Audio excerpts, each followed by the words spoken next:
കോണുകൾക്ക് പേര് നൽകിക്കൊണ്ട് അവയെ എങ്ങനെ നമുക്ക് ജോഡികളാക്കാൻ നോക്കാം.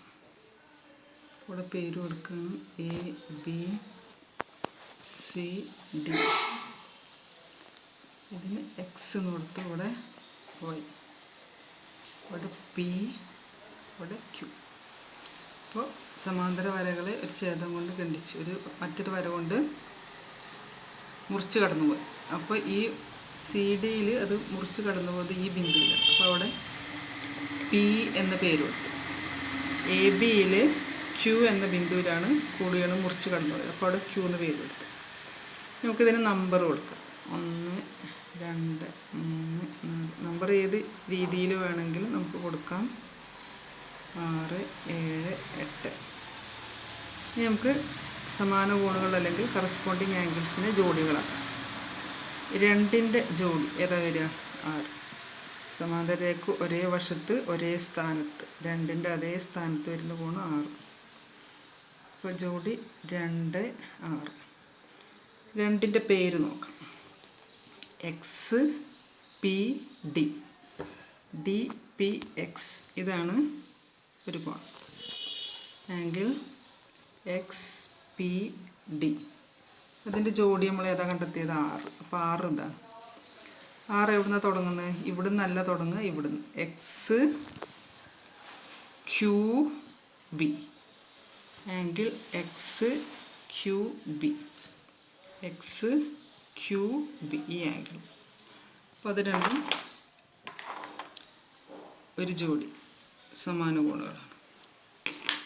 ഇനി അടുത്തത് ഈ XYയുടെ ഈ വശത്ത് ഒരു ജോഡിയും കൂടിയുണ്ട്. അത് ഏതൊക്കെയാണ്? 4ഉം 7ഉം. 4ൻ്റെ പേരെന്താ? 4 പറയുമ്പോൾ ഈ ആംഗിൾ. ഇതിൻ്റെ പേരെന്താണ്? DPY.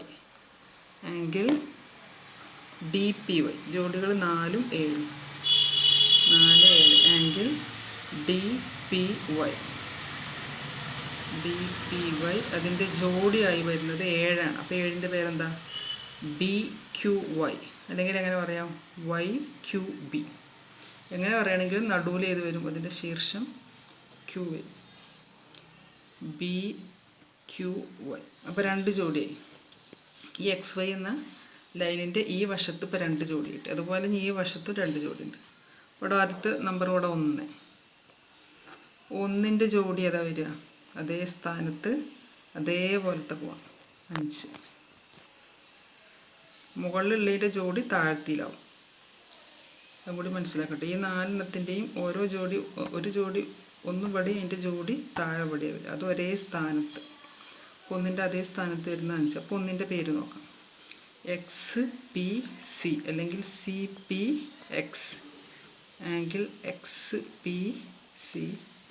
ഇതിൻ്റെ ജോഡി 5ആണ്. അപ്പോൾ 5ൻ്റെ പേര് XQA അല്ലെങ്കിൽ AQX. Angle AQX. പിന്നെ ഒരു ജോഡി കൂടി ഉണ്ട് ഈ വശത്ത്. ഈ വശത്ത് നമുക്കൊരു ജോഡി ഇട്ട്. അടുത്ത ജോഡി 3 and 8. 3ഉം 8ഉം. 3ൻ്റെ പേരെന്താ? CPY. YPC. ഈ കോൺ, ഈ ആംഗിൾ CPY. അതിൻ്റെ ജോഡി എന്ന് പറയുന്നത് 8ആണ്. അപ്പോൾ 8ൻ്റെ പേര് AQY അല്ലെങ്കിൽ YQA. Angle AQY. അപ്പോൾ 4 ജോഡികൾ കിട്ടും. അപ്പോൾ സമാന കോണിൽ 4 ജോഡികൾക്ക് പേര് നൽകിക്കൊണ്ട് നമ്മൾ ഏതൊക്കെയാണെന്ന് കണ്ടെത്തി. എക്സാമിന് ഇതുപോലെ പേര് ചോദിച്ചിട്ടാണ് വരിക, ഒരു നമ്പർ ഇട്ടിട്ടല്ല. അപ്പോൾ പേരിട്ടിട്ട് എങ്ങനെ സമാന കോണുകളും മറുകോണുകളൊക്കെ എങ്ങനെ കണ്ടെത്താമെന്ന് നമുക്ക് പഠിക്കണം. മറുകോണുകളുടെ വീഡിയോ ഇന്നാളെ ഞാൻ ഇട്ടിരുന്നു. അപ്പോൾ ഇത് സമാന കോണുകളുടെ വീഡിയോ. എല്ലാവരും ശരിക്കും ശ്രദ്ധിച്ച് ചെയ്യുക.